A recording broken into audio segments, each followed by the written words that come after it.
लीजिए जनाब। आज की शाम बहुत खूबसूरत थी। हाँ, मेरे लिए भी। अगर तुम चाहो तो मैं तुम्हें दरवाजे तक छोड़ देता हूँ। अरे नहीं, इट्स ओके उमर, इसकी जरूरत नहीं है। ठीक है, अपने घर पहुंचकर मुझे मैसेज कर। मैं जरा पुराने ख्यालात का आदमी हूँ।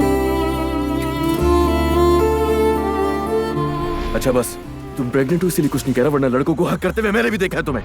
पहले बाबा ने और फिर उसके बाद अंकल ने, और अब तुमने बहुत अच्छी तरह मेरा बर्थडे बर्बाद कर दिया।